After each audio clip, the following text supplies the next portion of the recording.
بالله من الشيطان الرجيم. بسم الله الرحمن الرحيم. السلام عليكم ورحمة الله وبركاته.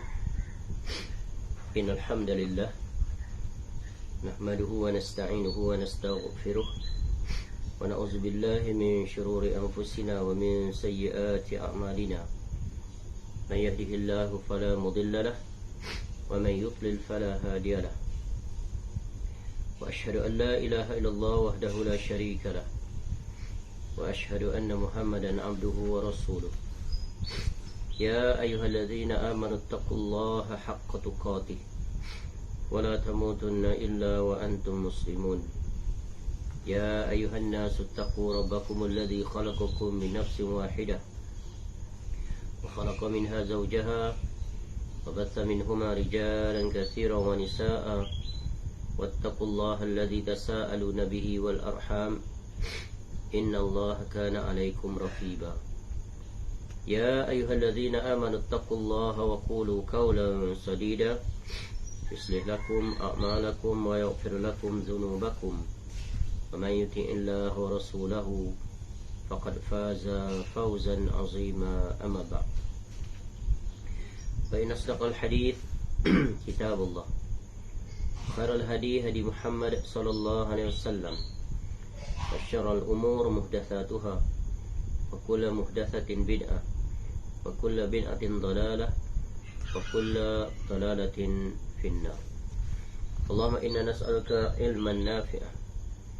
Ya Allah, kami memohon kepada Engkau ilmu yang bermanfaat, warizqan thayyiba, dan rezeki yang baik, wa amalan mutaqabbala, dan amal yang diterima. Alhamdulillah, kita bersyukur pada Allah Subhanahu Wa Taala pada pagi ini dapat kembali kita meneruskan kuliah kita dalam rangka untuk mengakrabkan diri kita dengan Nabi Sallallahu Alaihi Wasallam dengan mempelajari iaitu sirah Nabi SAW dengan mengambil faedah daripada sebuah kitab ringkas yang bertajuk Tahzibus Sirah An-Nabawiyah min Kitabi Tahzibil Asma'i wal Lughat, ta'lif Al-Imam Abi Zakaria Yahya bin Sharaf An-Nawawi Ad-Dimashqi rahimallahu ta'ala, seorang ulama yang lahir pada tahun 631 Hijrah dan meninggal pada tahun 676 Hijrah. Yang kitab ini diberikan khidmat oleh Khalid bin Abdul Rahman bin Hamd Asy-Syai' hafizahullah ta'ala dengan diberikan tahqiq dan juga taklid atasnya.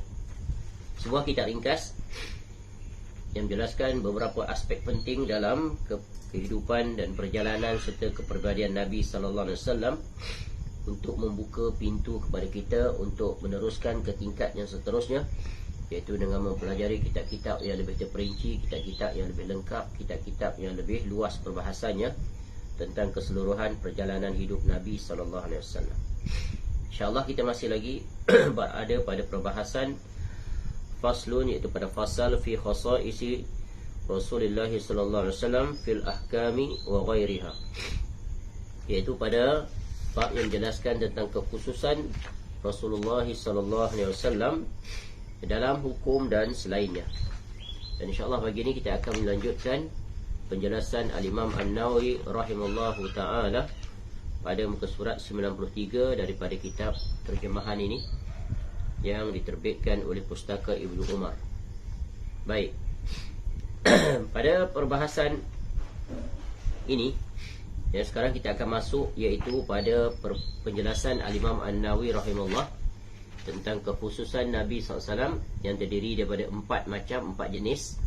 Maka kita akan memasuki jenis yang ketiga. Jenis yang ketiga iaitu keringanan dan kemubahan. Muka surat 93.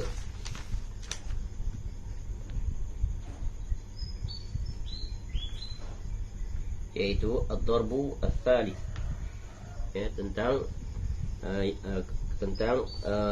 keringanan dan kemubahan. Baik, berkata Al-Imam An-Nawawi rahimahullah, apa yang dibolehkan untuk Nabi SAW tidak berlaku untuk selain beliau SAW ada 2 jenis. Ini adalah dalam urusan keringanan dan kemubahan untuk Nabi SAW secara khusus. Jadi ada 2 jenis, kata Imam Nawawi rahimahullah. Yang pertama iaitu yang tidak bertalian dengan nikah. Di antaranya adalah melakukan puasa wisal, ya, iaitu puasa bagaimana telah berlalu penjelasannya, iaitu puasa yang bersambung, yang berterusan, iaitu berpuasa 2 hari berturut-turut tanpa berbuka, kecuali iaitu di hari yang kedua. Adapun untuk umatnya perkara ini tidak dibenarkan. Ya, tidak dibenarkan. Kita diizinkan untuk berpuasa sehari sahaja tanpa disambung untuk hari yang kedua. Jadi bersahur, kemudian menahan diri sampai tenggelam matahari, maka diwajibkan berbuka. Ya. Dalam urusan ini Nabi SAW pernah ditanya kenapa Nabi SAW berpuasa seperti ini, iaitu puasa wisal, puasa bersambung. Lalu Nabi SAW menjawab, Inni lastu ka ahadikum. Inni abitu inda Rabbi yut'imuni wa yasqini. Sesungguhnya aku tidak seperti salah seorang di antara kamu. Sesungguhnya aku bermalam di sisi Rabbku. Ya. Sementara dia, yakni Allah Ta'ala, yut'imuni, memberiku makan, wa yasqini, dan memberi aku minum. Ya, muttafaqun alaih. Jadi maksudnya di sini memberi makan dan minum secara maknawi. Ya, sama seperti maksud Nabi SAW tentang orang sakit. La tukrihu mardakum ala at-ta'ami wasyarab, fa inna Allah yut'imuhum wa yasqihim. Janganlah kamu memaksa orang sakit di antara kamu untuk makan dan minum, kerana Allah Ta'ala memberi makan dan minum pada mereka. Ini maksud dia. Kemudian memilih apa yang dipilihnya dari harta rampasan perang sebelum membahagi-bahagikannya. Jadi Nabi SAW berhak secara mutlak hasil daripada rampasan perang, Nabi SAW pilih mana yang Nabi SAW berkenan, ya, sebelum dibahagi-bahagikan kepada para tentera atau prajurit yang terlibat dalam medan jihad, baik sahaya wanita maupun selainnya. Yang wanita yang ditangkap itu dijadikan sebagai hamba yang dimiliki oleh pemiliknya. Kerana itu ia disebut Al-Mukhtar Asy-Syafi, ya, pilihan murni, dan As-Safiyah, yang murni yang jamaknya adalah Safaya. Termasuk di antaranya khumus, iaitu 1/5 harta rampasan perang. 4/5 harta rampasan perang, ya, dan masuk Mekah tanpa ihram. Ini di antara, iaitu perkara yang khusus untuk Nabi SAW, iaitu masuk ke kota Mekah tanpa memakai pakaian ihram. Baik, seterusnya, dan boleh berperang di sana sesaat ketika memasukinya pada hari penaklukan Mekah. Beliau SAW berhak memutuskan perkara dengan pengetahuannya dan diperselisihkan bagi selainnya. Beliau SAW memutuskan perkara untuk dirinya sendiri dan anaknya, bersaksi untuk dirinya sendiri dan anaknya. Baik, apa yang dipaparkan oleh Al-Imam Nawawi rahimahullah ini, semuanya kita akan temui perbahasannya secara terperinci, ya, di dalam kitab yang telah kita sebut sebelum ini, iaitu kitab yang ditulis oleh iaitu Ibnu Mulaqqin ataupun Al-Imam Abi Hafs Umar bin Ali Al-Ansari, yang dikenali dengan Ibnul Mulaqqin rahimallahu ta'ala, dalam kitabnya Ghayatus Sul fi khasaisir Rasul sallallahu alaihi wasallam, kitab yang besar manfaat. Baik, beliau SAW menerima persaksian orang yang bersaksi untuknya dan menghidupkan tanah mati untuk dirinya. Tanah mati, tanah yang tak diusahakan, ya, tanah yang dibiarkan. Wuduknya tidak batal kerana tidur dengan berbaring. Sebahagian sahabat kami menyebutkan 2 pendapat tentang batalnya wuduk kerana menyentuh wanita, dan pendapat yang paling sahih lagi masyhur ialah batal. Ini di sisi mazhab Syafi'i, iaitu bersentuh di antara lelaki dan wanita yang bukan mahram, maka terbatal. Adapun di situ pentahqiq kita ini memberikan catatan terhadap pernyataan Al-Imam An-Nawawi rahimahullah ini, iaitu pada catatan 138, yang benar bahawa menyentuh wanita tidak membatalkan wuduk. Ini berlaku umum untuk Nabi SAW dan umatnya, walaupun menyentuh dengan syahwat. Hal itu kerana berdasarkan hadis yang diriwayatkan daripada Aisyah radhiyallahu anha, bahawa Rasulullah SAW mencium sebahagian isterinya Kemudian beliau SAW pergi ke tempat solat dengan tanpa berwudu. Ini diriwayatkan oleh Abu Daud hadis nombor 178, At-Tirmizi hadis nombor 86, dan Ibnu Majah hadis nombor 502, serta disahihkan oleh Al-Allamah Albani rahimallahu taala. Kemudian dinyatakan adapun pendapat yang paling popular atau masyhur dalam mazhab Imam Ahmad bin Hanbal rahimahullah, bahawa menyentuh perempuan dengan syahwat dapat membatalkan wudu. Ini dibahaskan dalam kitab Al-Mughni, iaitu karya Ibnu Qudamah Al-Maqdisi rahimallahu taala. Jadi persoalan ini adalah persoalan khilaf fiqhiyah yang muktabar. Baik. Tentang batal atau tidak, iaitu wanita bersentuh dengan lelaki yang bukan mahram. Sampai urusan di antara suami dan isteri. Ya, bila tersentuh, kalau mengikut mazhab Syafi'i tanpa berlapik, maka batallah wudunya. Hendaklah berwuduk semula. Tapi kalau kita lihat dalam muqaranah mazahib, maka akan dikuatkan pendapat iaitu tidak batal. Tidak batal, namun di situ disandarkan jika diiringi dengan syahwat maka batal. Ya, yang membatalkan itu bukan syahwat itu, tetapi perkara yang keluar akibat daripada syahwat, keluar air mazi, itu najis. Maka disebabkan kenajisan itu, maka terbatal lah, ya, wuduknya. Dan begitulah perbahasan boleh dilihat di urusan fiqh itu. Baik. Tentang bolehnya beliau SAW berdiam di masjid ketika jinabat ataupun dalam keadaan janabah, iaitu berhadas besar, ada dua pendapat daripada sahabat kami. Seperti Imam Nawawi rahimahullah. Ini Imam Nawawi rahimahullah masuk dalam bab perbahasan fiqh. Abul Abbas bin Qas rahimahullah dalam kitabnya At-Talkhis berpendapat boleh. Sedangkan Al-Qaffal rahimahullah dan selainnya berpendapat tidak boleh. Ini adalah imam-imam besar dalam mazhab Syafi'i. Imam Al-Haramain rahimahullah ta'ala dan selainnya menyalahkan pendapat penulis At-Talkhis yang membolehkannya. Maka di kalangan para ulama Syafi'i pun berbeza pandangan tentang boleh tak seseorang yang dalam keadaan junub, dia berada dalam masjid dan dia duduk menetap di situ. Ada yang berkata boleh, ada yang berkata tak boleh. Ini adalah perbahasan fiqhiyah berdasarkan pemahaman tentang dalil-dalil. Jadi mereka memiliki pemahaman yang berbeza. Ya, pemahaman yang berbeza. Ya. Kemudian tentang kebolehannya, ya, ada pun pihak yang membolehkan. Mereka berhujah dengan hadis Atiyah bin Abu Sa'id radhiyallahu anhu yang mengatakan Nabi SAW bersabda, "Ya Ali, la yahillu li ahadin yajnubu fi hadzal masjidi ghairi wa ghairik." Wahai Ali, tidak halal bagi seseorang, ya, yang berjunub berada di masjid ini, maknanya dilarang, selain aku dan engkau, kecuali dua orang, iaitu Nabi SAW dan Ali radhiyallahu anhu. Al-Imam At-Tirmizi rahimahullah mengatakan hadis ini adalah hadis yang hasan, hadis hasan. Namun hadis ini mendapat sanggahan bahawa Atiyah adalah dhaif menurut jumhur ulama. Sanggahan ini dijawab pula bahawa At-Tirmizi menilai bahawa hadis ini hasan. Barangkali, ini perkataan barangkali, ia menguatkannya dengan apa yang menunjukkan kehasanannya. Namun di sini ada catatan kaki terhadap ucapan Al-Imam At-Tirmizi rahimahullah ini tentang hadis ini. Hadis ini dhaif, ya, kerana dalam sanadnya terdapat Atiyah Al-Aufi, seorang perawi yang jujur, yang sodok, tetapi sering melakukan kekeliruan. Dan dia adalah seorang Syiah lagi mudallis, sebagaimana disebutkan dalam At-Takrib.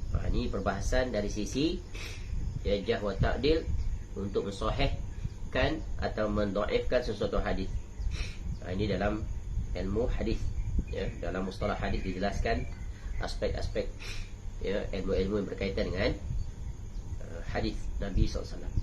Jadi ini adalah bidangnya para ulama hadis dalam mengkaji, menyelidik, ya, tentang kedudukan hadis itu, sama ada hadis yang sahih atau sebaliknya.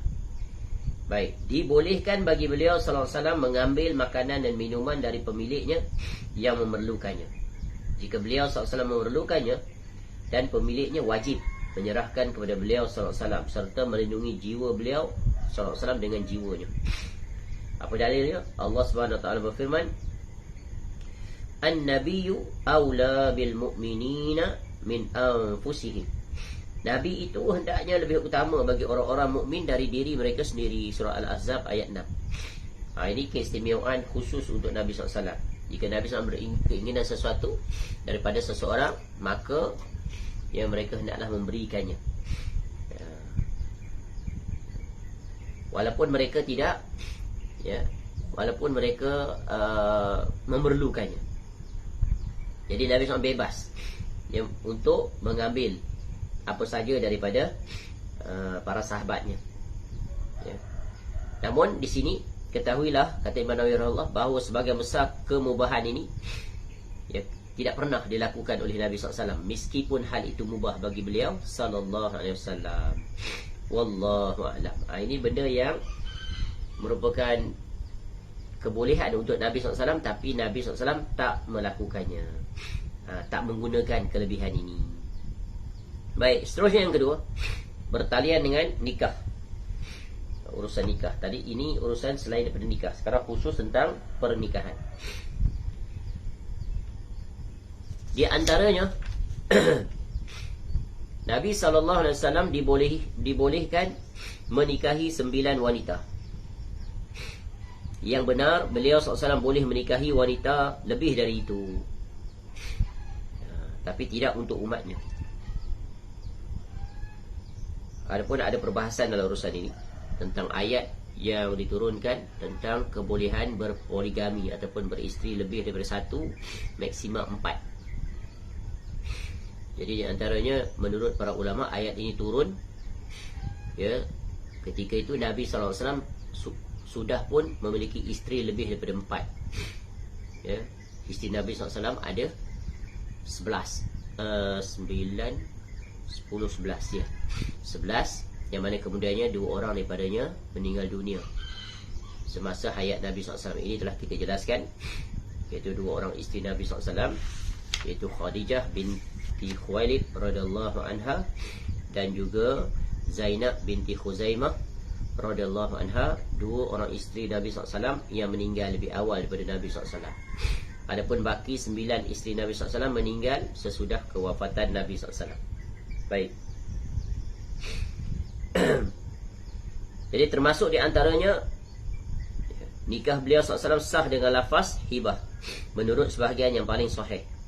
Dan yang paling sahih pula, talak beliau SAW dibatasi dengan 3 talak. Ini urusan pernikahan, tentang Nabi SAW. Ada juga yang berpendapat tidak dibatasi. Jika nikahnya sudah sah dengan lafaz hibah, maka tidak wajib membayar mahar dengan adanya akad atau bercampur, berbeza dengan selain beliau SAW. Maksudnya ada orang yang menawarkan diri untuk menjadi isteri Nabi SAW, maka di situ Nabi SAW tak wajib membayar mahar. Tapi kalau perkahwinan yang biasa, maka Nabi SAW contohnya yang berkahwin dengan isteri-isterinya yang 11 itu, maka Nabi SAW memberikan mahar perkahwinan. Baik. Jadi maka tidak wajib membayar mahar dengan adanya akad atau bercampur, berbeza dengan selain beliau SAW. Adapun orang lain, maka wajib membayar mahar perkahwinan, kerana itu adalah hak yang diberikan kepada wanita yang akan diperistrikannya. Di antaranya lagi adalah nikahnya sah dengan tanpa wali dan saksi, serta pada saat ihram. Tapi persoalan Nabi SAW kahwin ketika ihram ini ada catatan. Tentang masalah sahnya pernikahan pada saat ihram, tampaknya pengarang berpegang pada pendapat kalangan yang mengatakan bahawa beliau SAW menikahi Maimunah radhiyallahu anha pada saat ihram. Yang benar, setelah dilakukan pentahqiqan, kajian yang lebih terperinci, bahawa beliau SAW menikahi Maimunah radhiyallahu anha saat halal, bukan saat ihram, berdasarkan perkataan Maimunah radhiyallahu anha sendiri.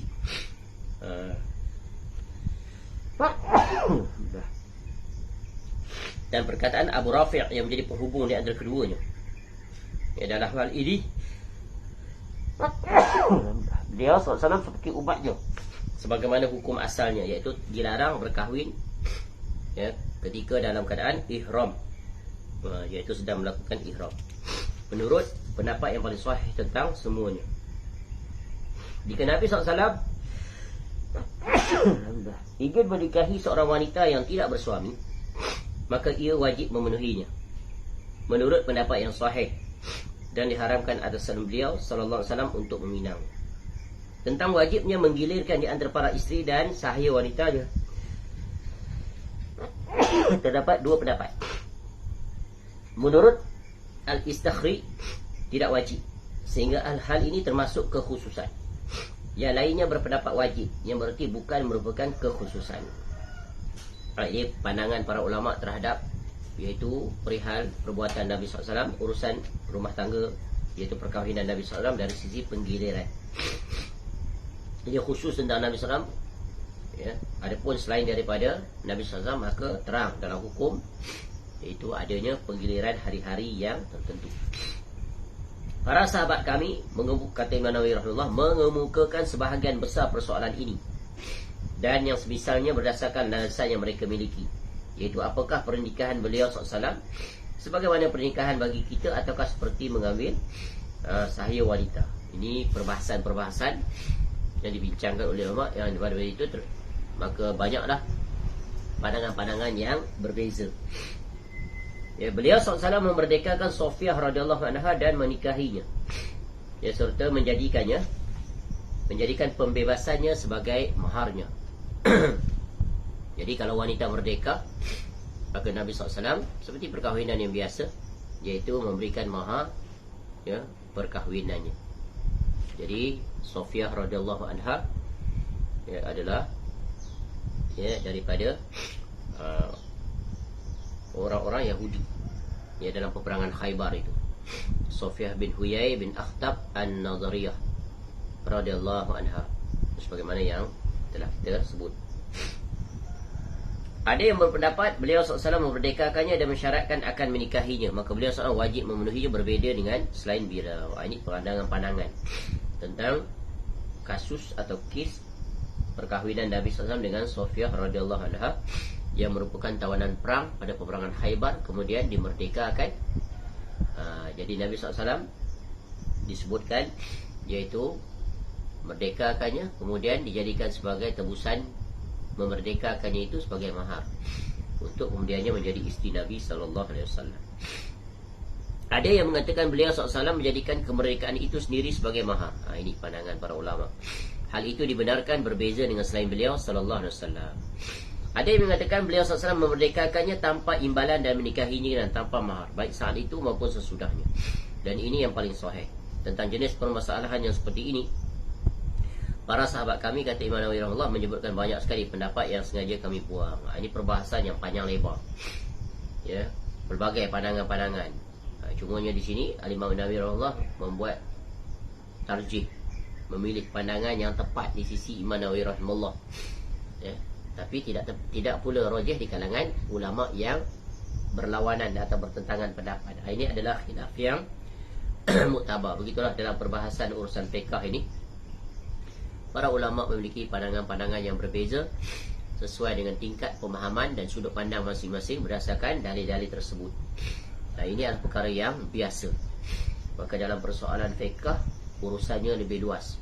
Dalam urusan perbezaan pandangan dari sisi ini, ya, yang tidak melibatkan perkara pokok, ranting-rantingnya, maka, ya, luas sekali perbahasan-perbahasan tersebut. Baik, yang keempat, kekhususan yang terakhir, bahagian yang terakhir, iaitu yang keempat, kekhususan Nabi SAW dalam keutamaan dan pemuliaan. Di antaranya isteri-isteri Nabi SAW yang ditinggalkan wafat oleh beliau SAW diharamkan dinikahi orang lain selamanya, siapapun dia. Sementara tentang isteri yang beliau SAW ceraikan semasa hidup beliau SAW, maka ada beberapa pendapat. Yang disepakat, yang pertama, isteri-isteri Nabi SAW yang ditinggal wafat oleh Nabi SAW, berapa orang? 9 orang. Ya, 9 orang selain daripada 2 orang yang telah kita sebutkan tadi. Bagaimana status mereka? Bolehkah dinikahi oleh orang lain? Maka jumhur bersepakat tak boleh, haram, kerana mereka adalah ibu kaum mukminin dan juga mereka adalah sebagai bentuk pemuliaan mereka, ya, sebagai bentuk memuliakan mereka dan juga memuliakan Rasulullah sallallahu alaihi wasallam. Baik. Adapun isteri yang beliau ceraikan semasa hidup, maka bagaimana? Boleh tak dikahwini oleh orang lain? Ada beberapa pendapat, kata Imam Nawawi rahimahullah. Pendapat pertama, dan inilah merupakan pendapat yang paling sahih, iaitu adalah diharamkan. Sama seperti kes yang pertama tadi. Inilah yang dinyatakan oleh Asy-Syafi'i rahimahullah dalam kitabnya Ahkamul Quran. Ini juga pendapat Abu Ali bin Abi Hurairah berdasarkan firman-Nya, wa azwajuhu ummahatuhum ila akhir ayat. Dan isteri-isterinya adalah ibu-ibu mereka. Ini dalil larangan. Ya, surah Al-Ahzab ayat 6. Itu pendapat yang pertama. Pendapat yang kedua, dihalalkan, maknanya dibolehkan. Pendapat yang ketiga, yang diharamkan hanyalah wanita yang pernah digauli saja. Ya, jika kita mengatakan bahawa hal itu diharamkan, maka berkenaan dengan sahih wanita yang telah diceraikannya atau wafat atau selainnya setelah digauli, maka ada dua pendapat. Ini semua perbahasan-perbahasan cabang daripada tersebut. Di antara kekhususan beliau SAW dalam keutamaan dan pemuliaan adalah bahawa isteri-isteri Nabi SAW merupakan ibu bagi kaum beriman, baik mereka meninggal saat beliau masih hidup maupun mereka ditinggal wafat oleh beliau SAW. Iaitu dalam hal pengharaman menikahi mereka, wajib menghormati mereka dan mentaati mereka, dan diharamkan berbuat durhaka pada mereka. Bukan dalam hal bolehnya memandang dan berdoa dengan mereka, serta bukan pula dalam hal diharamkannya menikahi puteri dan saudari mereka. Jadi wajib memuliakan isteri-isteri Nabi SAW. Ya, mesti menahan lisan daripada memperkatakan sesuatu yang tidak pantas, yang tidak patut terhadap isteri-isteri Nabi SAW. Khususnya iaitu Aisyah radhiyallahu anha, yang kita tahu iaitu di antara fitnah yang berlaku adalah Aisyah radhiyallahu anha telah pun disebut oleh Nabi SAW akan berlaku, iaitu terlibat di dalam peperangan Jamal. Oleh kerana itu tidak dikatakan puteri mereka adalah saudari kaum mukminin, dan ayah ibu mereka adalah kakek atau datuk nenek kaum mukminin. Tidak pula dikatakan saudara dan saudari mereka adalah paman atau pakcik dan mak saudara kaum mukminin. Ini tak termasuk mereka itu. Yang masuk hanyalah isteri-isteri Nabi SAW itu saja yang diberi nama ibunya kaum mukminin. Sahabat kami mengatakan, kata Imam Nawawi rahimahullah, dimutlakkan dengan sebutan saudara untuk puteri mereka dan sebutan pakcik dan makcik untuk saudara dan saudari mereka. Ini adalah zahir pendapat Asy-Syafi'i rahimahullahu taala dalam Mukhtasar Al-Muzanni. Ini kitab yang meringkaskan kitab Al-Um oleh salah satu murid terbaik, murid terdekat Al-Imam Asy-Syafi'i rahimahullah, iaitu Al-Imam Al-Muzanni rahimahullah. Ya, kitab yang besar faedah, masyhur. Dan Al-Imam Al-Muzanni rahimahullah memiliki satu kitab khusus tentang akidah, iaitu kitab Syarhus Sunnah. Syarhus Sunnah, kalau tak silap Syarhus Sunnah. Ya, yang kitab ini telah kita pelajari ya dalam program yang kita panggil silsilah akidah sahihah yang membawa ke syurga, di mana kita telah mempelajari kitab Syarhus Sunnah, kemudian diikuti dengan kitab Usul Sunnah oleh Imam Ahmad bin Hanbal rahimahullah. Dua kitab turas klasik yang ditulis oleh para ulama salaf generasi terbaik. Baik, apakah mereka adalah ibu kaum mukminin dan mukminah? Para sahabat kami memiliki dua pendapat mengenai masalah ini, dan pendapat yang paling sahih adalah tidak, tetapi mereka adalah ibu kaum mukminin, bukan kaum mukminah. Hal ini dinukil daripada Aisyah radhiyallahu anha berdasarkan pendapat yang dipilih oleh ahli usul bahawa wanita tidak masuk dalam dhamir laki-laki. Tapi ini ada perselisihan, ya, boleh dirujuk pada catatan kaki. Al-Baghawi rahimahullah, salah seorang ulama dalam mazhab Syafi'i, ulama besar, iaitu dari kalangan kami, mengatakan Nabi SAW boleh disebut ayah kaum mukminin dan mukminah. Ini dari segi penyandaran, penyebutan. Adapun kalau isteri hanya ummul mukminin, bukan mukminah, ibu kaum mukminin. Maknanya apa? Maknanya sebagai bentuk pemuliaan dan juga penjelasan tak boleh dikahwini.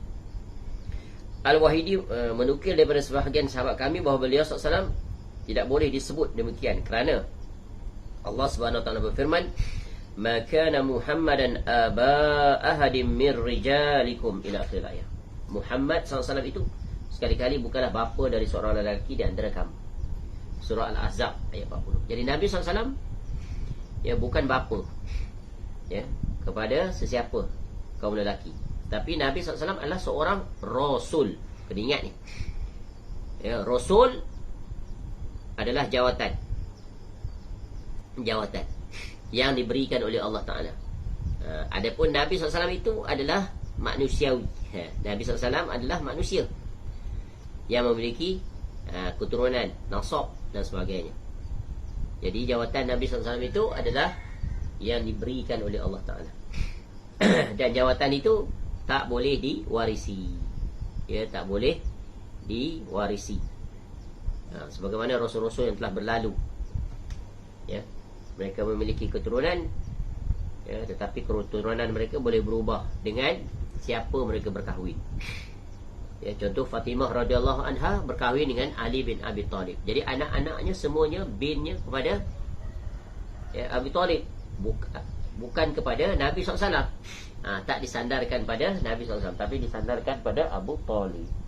Seperti Hasan dan Husin radhiyallahu anhuma, binnya adalah bin Abu Talib. Ya. Bin Abu Talib pula, astagfirullah. Bin Ali bin Abi Talib. Ayahnya adalah Ali, kemudian ya, nasabnya kepada Abu Talib. Abu Talib nasabnya kepada Abdul Muttalib.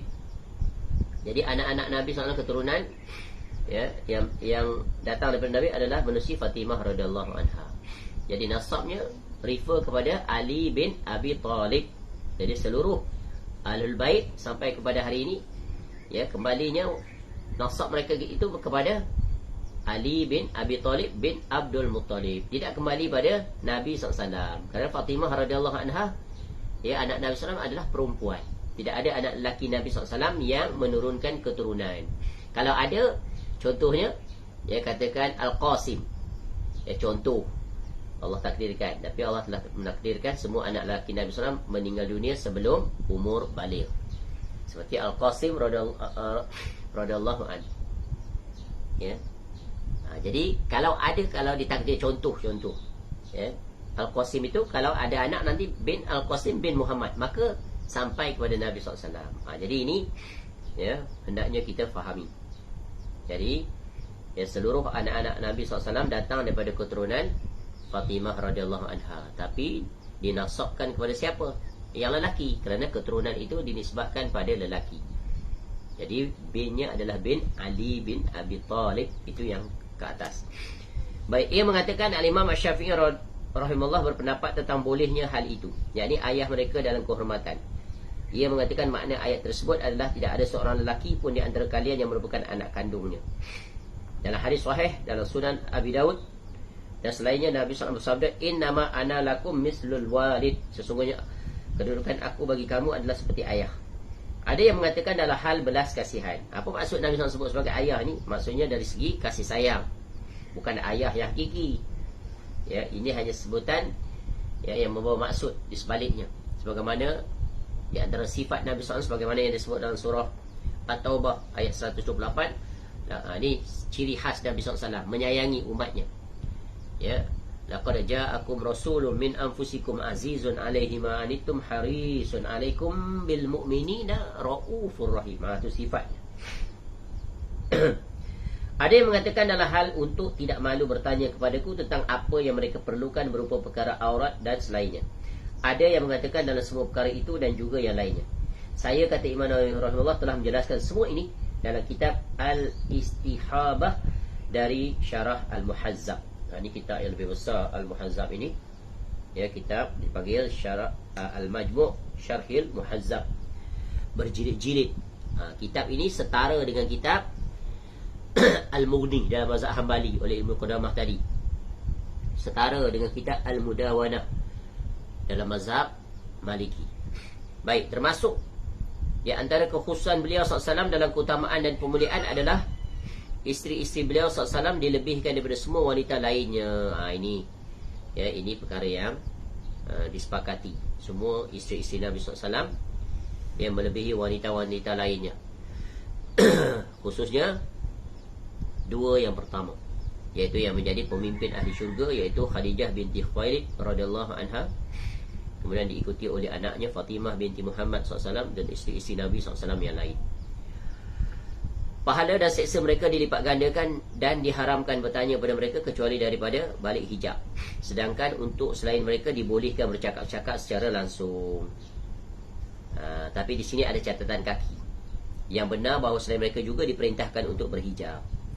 Termasuk di antaranya menutup wajah dan kedua telapak tangan berdasarkan keumuman Nabi SAW. Al-mar'atu aurah, wanita adalah aurat. Ini pendapat pentahqiq, iaitu wanita wajib menutup seluruh anggota tubuh badannya. Adapun pendapat yang jumhur ulama mengatakan seluruh anggota tubuh badan wanita itu adalah aurat kecuali wajah dan kedua telapak tangan. Kemudian untuk mendamaikan di antara dua pendapat ini, para ulama mengatakan perkara ini berkuat kuasa sangat dituntut menutup seluruh anggota tubuh badan dalam situasi di mana umat ini dilanda fitnah yang datang daripada sisi para wanita. Ini untuk menjaga kehormatan para wanita. Baik, isterinya yang paling utama adalah Khadijah dan Aisyah radhiyallahu anhuma. Abu Sa'id Al-Mutawali mengatakan, para sahabat kami berbeza pendapat siapakah di antara keduanya yang lebih utama. Ini pandangan, tapi yang lebih utama adalah tentunya Khadijah binti Khuwailid radhiyallahu anha. Berdasarkan banyak karinah dan dalil. Sehingga Aisyah radhiyallahu anha sangat cemburu terhadap Khadijah radhiyallahu anha ketika Nabi SAW menyebutnya di hadapan Aisyah radhiyallahu anha. Cukuplah keutamaan yang paling utama adalah Khadijah radhiyallahu anha adalah peneman Nabi SAW yang pertama, berbanding dengan isteri-isteri yang lain, dan dialah yang memberikan semangat dan motivasi pada Nabi SAW ketika mana menerima wahyu yang pertama, dan dialah wanita yang pertama yang mengimani kerasulan Nabi SAW, dan dialah yang mengorbankan seluruh harta dan jiwa raganya untuk membantu perjuangan dakwah Nabi SAW di saat dakwah itu muncul dan menghadapi pelbagai penentangan yang sangat menyulitkan Nabi SAW. Tidak ada isteri Nabi SAW yang dapat menandingi Khadijah radhiyallahu anha dari sisi ini. Kemudian ini hanya menjelaskan tentang keutamaan di antara isteri-isteri Nabi SAW. Kemudian di antara kekhususan beliau SAW dalam keutamaan dan pemuliaan di luar pernikahan di antaranya, ini selain daripada urusan pernikahan, beliau SAW adalah khatamun nabiyyin, penutup para nabi dan sebaik-baik makhluk. Ini semuanya sepakat. Ijma'. Siapa yang mengingkarinya maka jatuhlah hukum kafir kepada mereka itu. Sebab apa? Nak tutup pintu. Nanti akan ada orang yang mengaku mereka itu adalah Rasul. Dan perkara itu bermunculan sampai saat ini. Dan ia bermula ketika mana Nabi SAW masih hidup, dengan munculnya iaitu Musailamatul Kadzab. Kemudian diikuti yang lain seperti Al-Ansi dan sebagainya, As-Sajjah dan sebagainya. Baik. Jadi Nabi SAW adalah khatamun nabi, penutup para nabi dan sebaik-baik makhluk. Ini ada perkara yang hendaknya menjadi i'tiqad, pegangan kita. Wajib. Wajib. Jadi Nabi SAW adalah penutup para nabi. Tak ada lagi Nabi SAW, tidak ada lagi Nabi sesudah Nabi SAW. Sebagaimana Allah sebut dalam Quran, begitu juga pengakuan Nabi SAW. Dalam surah Al-Ahzab ayat 40, walakin Rasulullah wa khataman nabiyyin, tetapi dia adalah utusan Allah dan penutup para nabi. Siapa saja yang mengaku bahawa dia adalah nabi di masa hidup beliau SAW, seperti Musailamatul Kadzab, atau sesudah Nabi SAW wafat, maka ia adalah pendusta dan kafir. Dituntut untuk bertaubat. Jika bertaubat maka dia dilepaskan. Namun jika tidak maka jatuhlah hukuman bunuh kepadanya. Kenapa? Murtad. Dan ada rasul palsu itu yang kemudiannya bertaubat, sebagaimana yang telah kita jelaskan sebelum ini, iaitu isteri kepada Musailamatul Kadzab, Sajjah itu, dan seorang lagi, Tulaihah Al-Ansi, silap Al-Ansi. Baik. Umatnya adalah umat terbaik. Ini kita sebagai umat Nabi SAW adalah umat yang terbaik. Dan memang Allah telah sebut dalam Quran, kuntum khairu ummatin ukhrijat linnas ila akhiril ayat. Sahabatnya adalah sebaik-baik generasi. Para sahabat Nabi SAW adalah orang yang terbaik. Khairun nas qarni. Ya, umatnya dilindungi dari bersepakat dalam kesesatan. Ya, mereka tetap akan ada satu taifah yang akan menyeru, yang mengingatkan ya, sebarang penyimpangan-penyimpangan yang berlaku daripada aturan agama yang asal. Mereka yang akan mengajak manusia kukuh teguh di atas tauhid dan menghindari serta menjauhi ya, pembatalnya iaitu syirik. Akan ada umatnya yang akan mempertegaskan kukuh di atas sunnah dan sentiasa mengingatkan umat akan bahayanya bid'ah tanpa jemu menjelaskannya, walaupun mereka pasti akan mendapat tentangan daripada orang-orang yang terjatuh ke dalamnya. Dan itu adalah perkara yang biasa ya. Jadi kebenaran itu bukan diukur dengan ramainya orang yang berbuat, namun diukur ya, adakah dia muwafaqah dengan satu orang, iaitu Nabi SAW. Syariatnya abadi dan menghapuskan semua syariat lain. Jadi agama ini ia datang dengan ajaran dan hukuman. Dan hukuman yang datang itu tak lain dan tak bukan untuk menjaga maslahat manusia sejagat. Dari sisi apa? Dari sisi untuk memunculkan keadilan yang menatijahkan keamanan, kemakmuran, kebahagiaan, keselamatan dan keberuntungan di dunia, apatah lagi di negeri akhirat. Untuk menjaga kerukunan kehidupan bermasyarakat.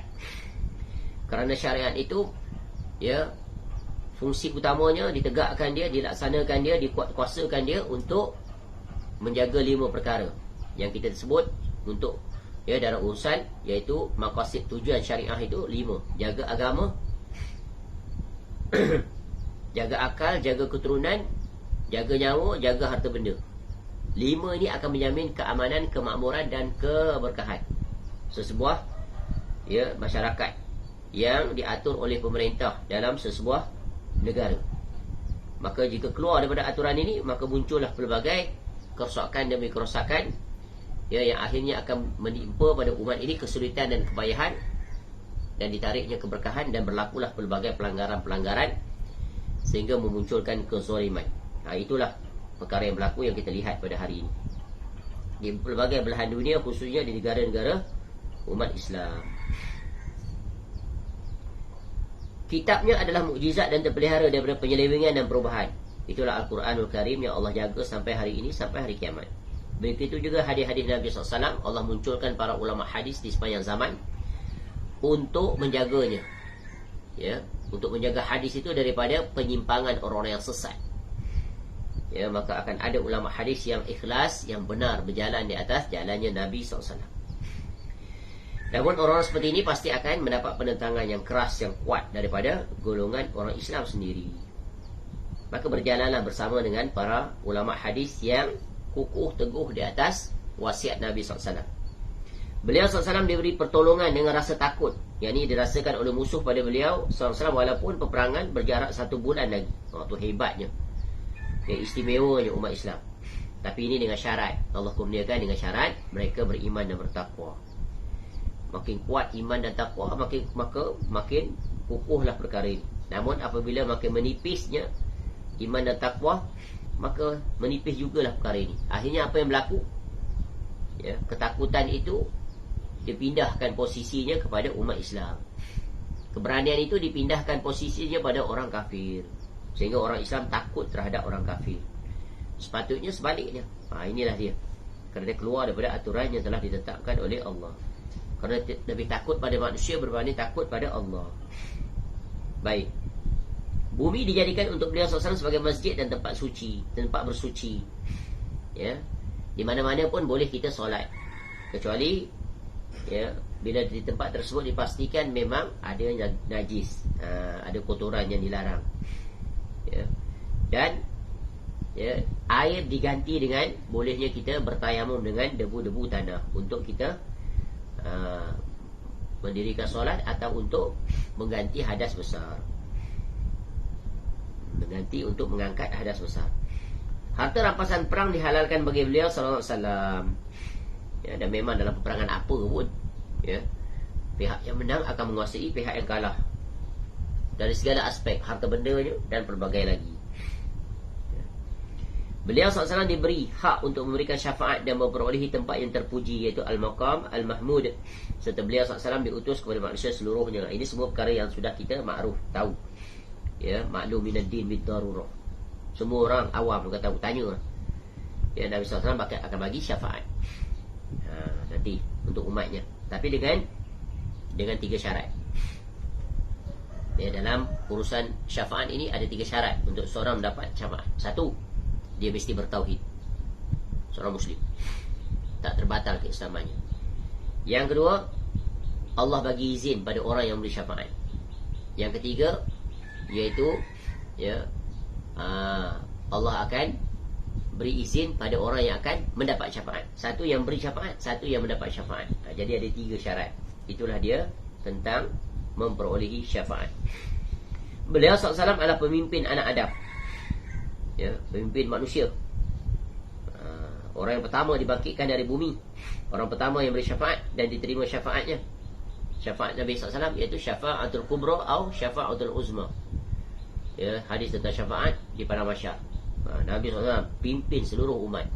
Ketika mana para pemimpin umat bagi setiap kaum, dimulai daripada Nabi Adam AS sampai Nabi Isa AS, tidak sanggup untuk meminta kepada Allah untuk dimulakan proses penghisapan dan seterusnya. Adapun Nabi SAW diminta, langsung saja Nabi SAW menerimanya, sujud kepada Allah, memuji Allah Ta'ala dengan sesuatu pujian yang sangat indah yang tak pernah jadi ucapkan sebelum dan sesudahnya. Lalu Allah perintahkan irfa' ra'sa, ya, angkat kepada kamu, mintalah. Maka Nabi SAW pun minta syafaat ini. Kemudian orang yang pertama mengetuk pintu syurga, dan Nabi SAW yang paling banyak pengikutnya. Kita umat Nabi SAW ni istimewa.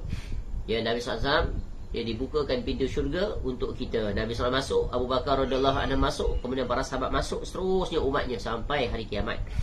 Ya, umat-umatnya itu masuk dulu, barulah umat-umat yang lain masuk.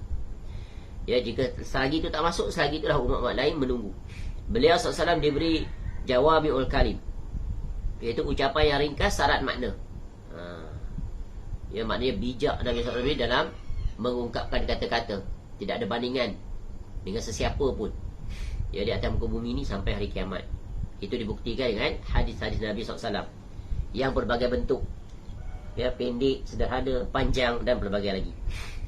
Dan soft-soft umatnya dan solat adalah seperti soft-soft para malaikat.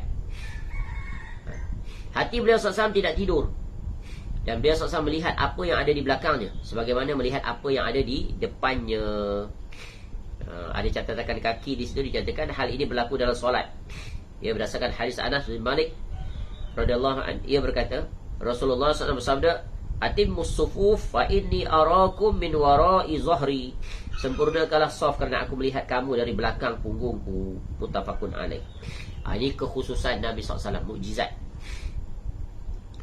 Tidak halal bagi seorang pun mengeraskan suaranya melebihi suaranya, tidak memanggilnya dari balik kamar, dan tidak memanggilnya dengan namanya wahai Muhammad, tetapi memanggilnya wahai Nabi Allah, wahai Rasulullah.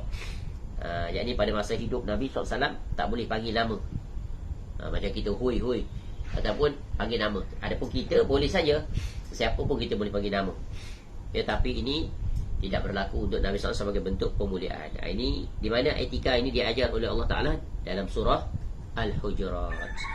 Ya, dari awal lagi Allah dah sebut. Ya, jadi ada etika terhadap Nabi SAW. Ya, dalam surah Al-Hujurat, surah yang bermaksud bilik-bilik.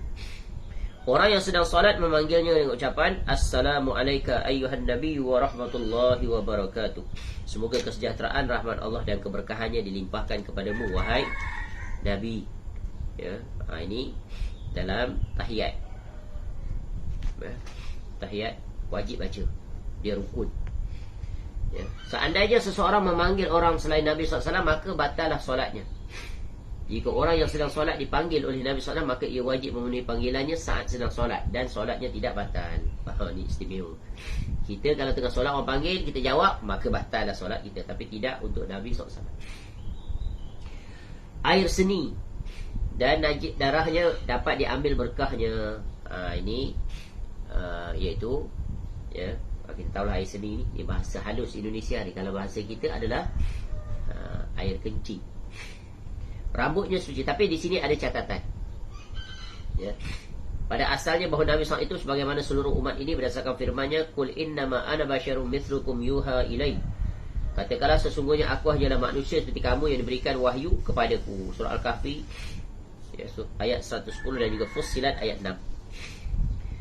Sementara hadis-hadis yang dijadikan sebagai dalil oleh kalangan yang berpendapat tentang kekhususan ini bagi Rasul SAW dalam hal bertabaruk dengan air seni dan darahnya atau kesucian air seninya, tidak dapat dijadikan sebagai dalil atas kekhususan ini, baik kerana kelemahannya atau tidak ada dalil yang jelas tentang hal itu. Jadi kita dapat berpindah dari hukum asal, yakni dalil tekstual, sesungguhnya aku hanyalah manusia, kepada perkara yang masih belum jelas, yang mungkin mengandungi kelemahan. Dan ini adalah natijah kecintaan kita pada Nabi SAW, iaitu kita beriltizam, berkomitmen dan mengikuti dalil serta tidak mengada-gada, iaitu membuat bid'ah. Semoga Allah Ta'ala mengembirakan kita dengan melihatnya dan mengumpulkan kita dalam kelompoknya. Baik. Jadi para sahabat kami berbeza pendapat tentang kesucian darah, air seni dan semua kotorannya. Ini perbezaan, ya, di kalangan mazhab Syafi'i tentang urusan ini. Hadiah dihalalkan bagi Nabi SAW, berbeza dengan para pemimpin selainnya. Maka mereka tidak halal menerima hadiah dari rakyat mereka. Ini bukan perkara baru, ya. Sekarang sebab apa hadiah ni boleh memunculkan salah laku kuasa, betul kan? Pemimpin pergi rasmi itu dapat hadiah, bagi itu bagi ini, ya. Atau ada orang-orang yang berkepentingan bagi hadiah dengan harapan nanti dapat imbuhan, dapat projek sebagai ganti. Maka tutup pintu itu. Adapun Nabi SAW, maka tidak terlarang, kerana Nabi SAW tidak memiliki kepentingan apa-apa. Bahkan apa yang ada pada Nabi SAW, sebagaimana yang telah kita sebut, semuanya disedekahkan oleh Nabi SAW sebelum kewafatan. Tak ada apa pun yang tinggal.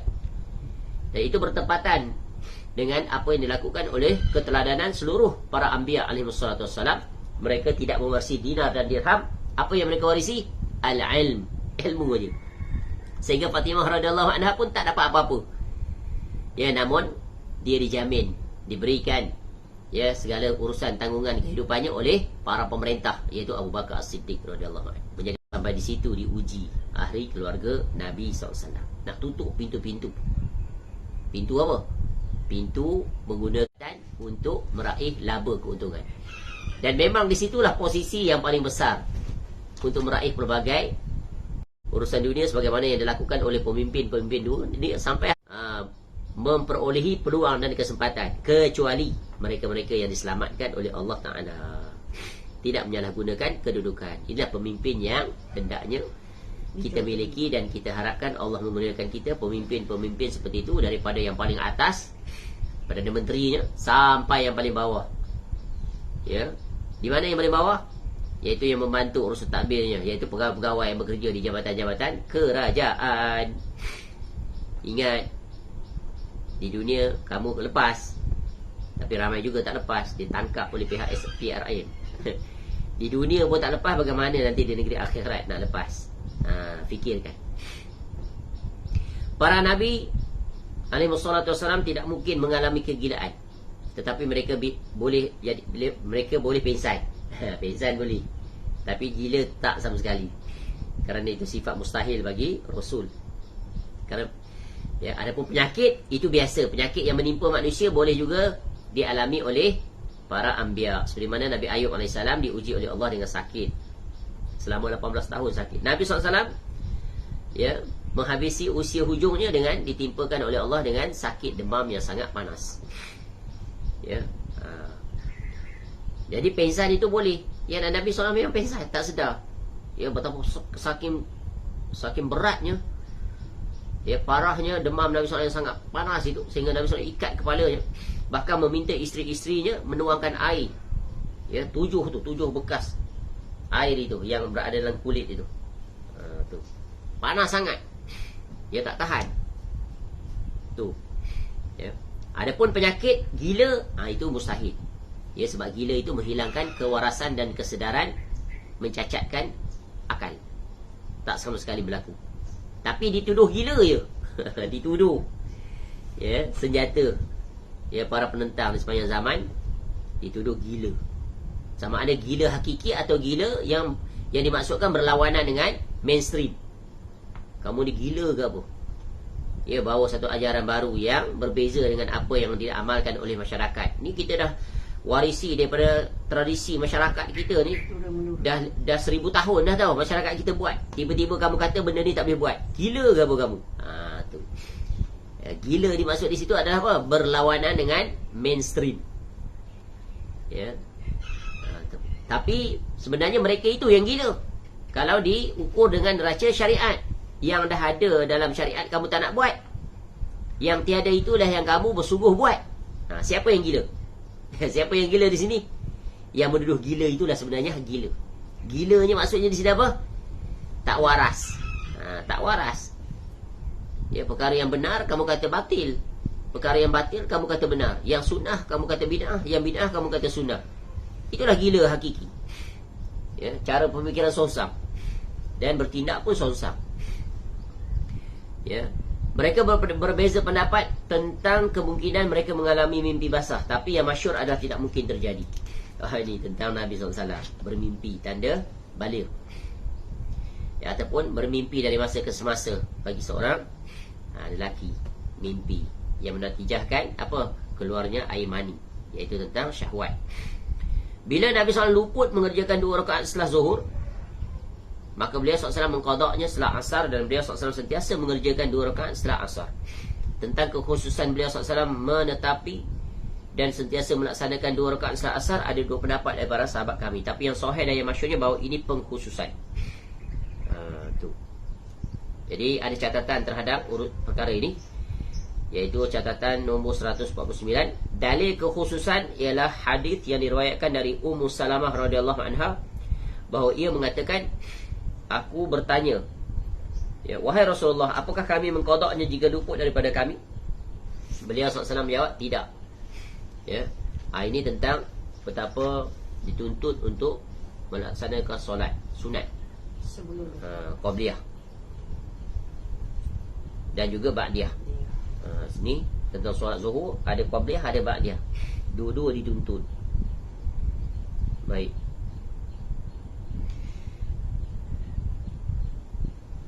Samaha Syekh Abdul Aziz bin Bas rahimahullah mengatakan, hadis Ummu Salamah tersebut adalah hadis hasan yang diriwayatkan daripada Ahmad dan seterusnya. Ini adalah hujah bahawa mengqada sunnah solat sunat zuhur sesudah asar merupakan kekhususan Nabi SAW. Ini untuk Nabi SAW saja. Sebab kita tahu waktu lepas asar tu waktu terlarang untuk mendirikan solat. Baik, beliau SAW bersabda, tasammau bismi wala takanau bikunyati. Ini tentang kunyah. Pakailah namaku dan janganlah berkunyah dengan kunyahku. Ini tentang urusan al-kunyah, iaitu nama ataupun kunyah. Dan ini tentang bolehnya berkunyah dengan Abul Qasim. Terdapat perbezaan pendapat yang telah saya jelaskan dalam Ar-Rawdah dan dalam kitab Al-Azkar. Boleh dirujuk di situ, kata Imam Nawawi rahimahullah. Jadi ini perbahasan tentang memberi nama kunyah. Dan kunyah adalah iaitu nama gelaran yang dimulai dengan abu ataupun ummu kalau wanitanya, ya, ataupun ibnu atau binti, bintu, ya. Abu kalau lelaki, perempuan ummu, ya. Dan Nabi SAW, begitulah seluruh para sahabat Nabi SAW mempraktikkan hal yang satu ini, ya. Adapun umat Islam di zaman sekarang, ya, kebanyakan mereka bahkan tak tahu langsung tentang sunnah ini. Cuba lihat beza di antara orang-orang yang mengajak dan menyeru kepada sunnah. Mereka sangat faham dalam urusan ini, ya, kerana mereka menghidupkan sunnah ini. Jadi nama-nama mereka itu, ya, di samping nama mereka yang diberikan nama itu, mereka juga memiliki kunyah. Kunyah. Maka berikanlah kunyah untuk kita. Tapi ada pengecualian, tak boleh menggunakan kunyah dengan kunyah Nabi SAW, iaitu Abul Qasim. Qasim itu anak Nabi SAW yang lelaki, anak yang pertama, Abul Qasim. Boleh tak kita bagi nama Abul Qasim? Pendapat yang tepat adalah tidak boleh. Ini juga adalah kekhususan Nabi SAW. Selain daripada itu, boleh, ya. Maka berilah gelaran pada kita, ya, abu atau ummu. Dan perbahasan ini, cuba lihat, Imam Nawawi rahimahullah ni seorang yang sungguh-sungguh berjalan di atas sunnah. Dan kita pernah sebut salah satu contohnya tentang perbahasan tentang kunyah ini. Cuba lihat kitab Arba'in An-Nawawiyah. Imam Nawawi rahimahullah memulakan langsung pada rawi yang pertama, iaitu para sahabat, akan dimulai dengan kunyah terlebih dahulu. Ya, dalam 42 hadis itu Imam Nawawi rahimahullah menyebutkan kunyah dulu. Ya. Dan tidak diulang lagi bila perawinya adalah orang yang sama. Contohnya kalau contoh Umar radhiyallahu an ada 2 atau 3 hadis, cukup hadis yang pertama disebut kunyah. Adapun yang ketiga, yang kedua langsung saja daripada Umar Al-Khattab radhiyallahu an. Ni barang siapa yang baca Arba'in An-Nawawiyah, tentu pelajaran inilah yang di antara yang pertama yang dia dapat tangkap. Tetapi itu tentu dengan penjelasan daripada guru baru dia tahu. Dia baru perasan. Kalau dia baca sesaja dia takkan tahu. Ataupun guru-guru yang tidak mengetahui perkara ini, pasti dia tak akan perasan. Dan dia pun tak tahu sunnah ini, dan juga motif Imam Nawawi rahimahullah sebut dimulai dengan kunyah nama. Cuba tengok hadis yang pertama. An Abu Hafs Umar Amirul Mukminin Umar Al-Khattab radhiyallahu an. Ya. Daripada Nabi SAW, qala Rasulullah SAW, innamal a'malu binniyat, dan seterusnya. Begitulah seterusnya. Banyak hadis-hadis semuanya itu kita akan temui. Ya. Anas bin Malik radhiyallahu an, apa kunyahnya? Imam Nawawi rahimahullah sebut di awalnya. Ya. Abu Hurairah tu memang gelaran dia, kunyah dia. Ya. Kemudian ramai lagi. Irbad bin Sariyah, apa kunyahnya? Ya. Abu Najih, dan seterusnya. Banyak semua tengok. Jadi hendaklah kita berkunyah kerana dapat pahala. Kenapa? Niat mencontohi Nabi SAW. Beliau SAW bersabda, kullu sababin wa nasabin yanqati'u yaumal qiyamah illa sababi wa nasabi. Semua hubungan kekerabatan dan nasab terputus pada hari kiamat kecuali hubungan kekerabatan dan nasabku. Ya, ada yang mengatakan maknanya bahawa umatnya akan bernasab kepadanya. Ada yang mengatakan pada hari itu bermanfaat bernasab kepadanya, sementara seluruh nasab lainnya tidak bermanfaat. Ini adalah hubungan kedekatan. Tiada manfaat. Hubungan ibu bapa dan anak masing-masing akan bertanggungjawab terhadap diri masing-masing.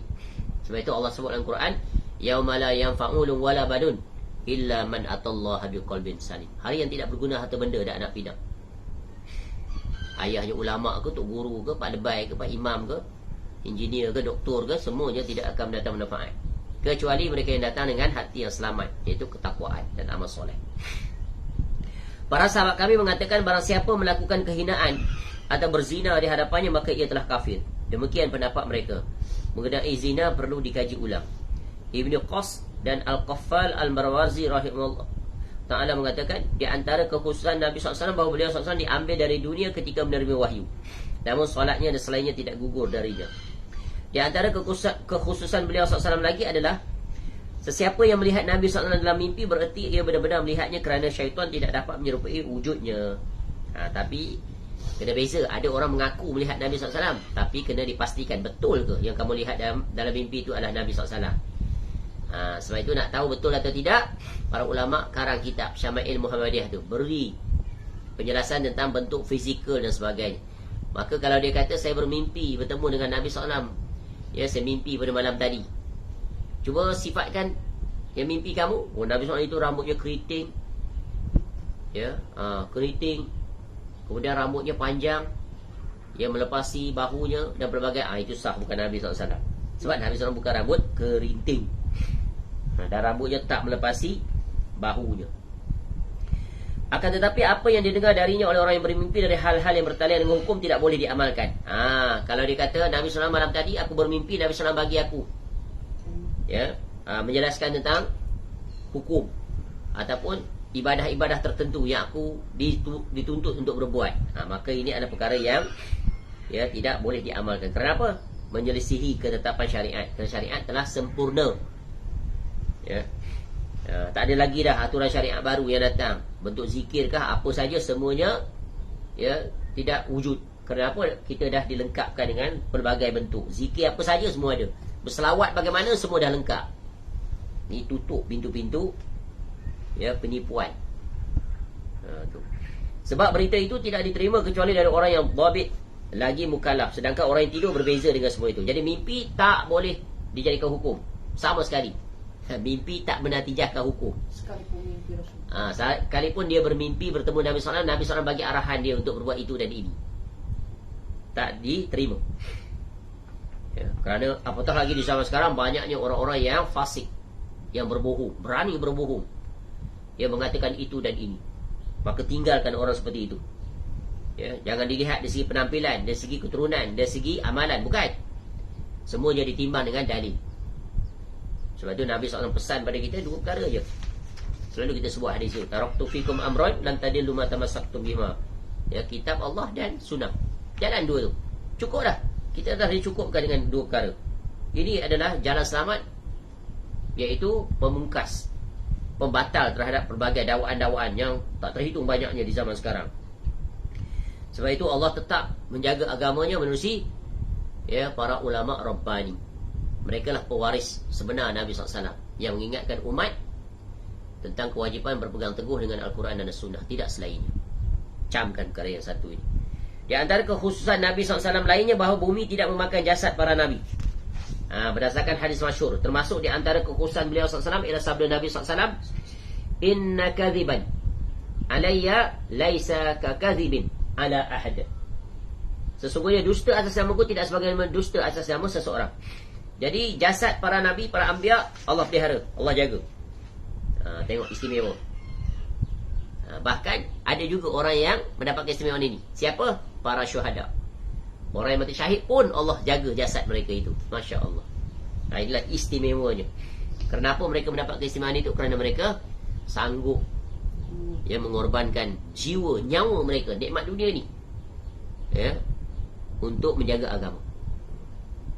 Kemudian di antara kekhususan Nabi SAW, tak boleh berdusta, menyandarkan pada Nabi SAW. Ini adalah kesalahan yang paling besar, sehingga Nabi SAW mengancam orang-orang yang berdusta atas nama Nabi SAW dengan neraka. Man kazaba alayya muta'ammidan falyatabawa maq'adahu minan nar. Barang siapa yang berdusta, dia kata ni Nabi SAW perintahkan buat itu, buat ini, ni amalan Nabi SAW buat ni, padahal agama dah sempurna, itu pendusta, kazib. Kazabun dajjalun. Tinggalkan orang seperti ini. Apatah lagi dia berani-berani menyandarkan pada Nabi SAW. Oh, ini Nabi SAW bersabda, amalan ini, buat ini, sekian-sekian, padahal bukan daripada Nabi SAW. Hadis palsu, hadis rekaat dan pelbagai lagi. Orang begini adalah orang yang membidasakan dirinya dan membidasakan orang lain. Sebab itu berbahaya. Sebab itu diancam dengan neraka. Para sahabat kami dan selainnya mengatakan sengaja berdusta atas nama Nabi SAW merupakan dosa besar. Jika orang yang sengaja itu menganggapnya halal, maka dia kafir. Tengok, kafir. Memang pemalsu hadis ini bukan di zaman sekarang aja. Di zaman dulu. Sebab itu lahir ulama yang mengorbankan seluruh usianya untuk menjaga hadis Nabi SAW. Sebab itu dikata para malaikat penjaga di langit, para ulama hadis penjaga agama di muka bumi. Jadi jangan diremehkan, jangan memperlecehkan para ulama hadis yang ikhlas, yang berjalan di atas tariqah Nabi SAW, menjaga agama. Tapi mereka ini sering dituduh dengan pelbagai tuduhan. Pelbagai tuduhan. Dan itu adalah fitrah, sunnah. Kebenaran selalu akan ditentang oleh orang yang jahil ataupun oleh orang yang berilmu tetapi memiliki kepentingan duniawi. Camkan. Sebab ulama itu ada dua kategori. Ulama ul akhirah, ulama usuk. Jadi ingat, ulama pencinta dunia ramai yang menipu atas nama agama, bermewah dengan mengataskan nama agama, tidak memiliki sifat zuhud dan takut pada Allah, berani menipu atas nama agama. Bukan sekarang saja, apatah lagi di zaman sekarang lagi ramai. Zaman dulu dah muncul, tak terhitung banyaknya. Dan pelbagai lagi lah kalau nak dibahas. Sebab ini boleh lihat tentang perjalanan para ulama, biografi mereka bagaimana. Para ulama yang Rabbani ni, musuh dia nombor satu adalah bukan orang awam, bukan orang biasa, ulama juga. Tu sehingga mereka itu dianiaya, dizalimi, dipenjarakan. Bahkan ada di antara mereka yang dijatuhi hukuman bunuh di tangan para ulama jahat ini. Sebab itu wajib memiliki ilmu. Ulama mana yang kita nak ambil ilmu daripadanya, supaya kita tidak terjatuh dalam kesesatan dan kebinasaan. Jika tidak, maka hal seperti itu semua dosa besar yang tidak dikafirkan pelakunya. Syekh Abu Muhammad Al-Juwaini rahimahullah ta'ala, ayah Imam Al-Haramain, berpendapat bahawa ia menjadi kafir kerananya. Namun yang benar ialah pendapat yang pertama, dan inilah pendapat jumhur ulama. Wallahu a'lam. Ya, ketahuilah bahawa bahagian ini tidak terbatas, akan tetapi dengan apa yang telah kami sebutkan, kami mengisyaratkan pada apa yang belum disebutkan. Ini Imam Nawawi rahimahullah bagi beberapa perbahasan. Ya, adapun perbahasan dalam urusan ini banyak lagi. Ya, dan rencam sekali perbahasannya, bolehlah dirujuk di kitab-kitab ya yang telah disebut oleh Al-Imam An-Nawawi rahimahullah ya tentang sumber kitab beliau ini, iaitu sumber kitab Tahzibul Asma' wal Lughah ya, daripada beberapa kitab yang telah kita sebut, dan khusus dalam kitab yang berkaitan dengan sirah Nabi SAW ini, maka di antara kitab yang bagus yang kita boleh rujuk yang telah saya sebutkan tadi, iaitu kitab yang disusun oleh Al-Imam Al-Mulaqqin rahimahullahu ta'ala, iaitu Abu Hafs. Tengok nama pun Abu Hafs. Apa tu Abu Hafs? Punya kepada siapa? Namanya adalah apa? Umar Abu Hafs ya. Iaitu Al-Imam dia imam, kunyahnya adalah Abu Hafs. Nama dia sebut apa? Umar bin Ali. Gelaran dia apa? Nisbahnya pada apa? Al-Ansari. Mana keturunan Ansar. Dan dikenali dengan Ibnu Mulaqqin. Ulama-ulama dulu memang banyak nama. Ya, panjang nama dia. Ibnu lah, Abu. Ya. Kemudian ada nama disebahkan pada tempat, negara, kampung. Ya, dan gelaran dan seumpamanya. Wallahu a'lam. Maka selesai sudah penjelasan Al-Imam An-Nawawi rahimahullah ya, secara ringkas tentang sirah Nabi SAW. Dan insya-Allah ya, kuliah yang terakhir adalah penutup.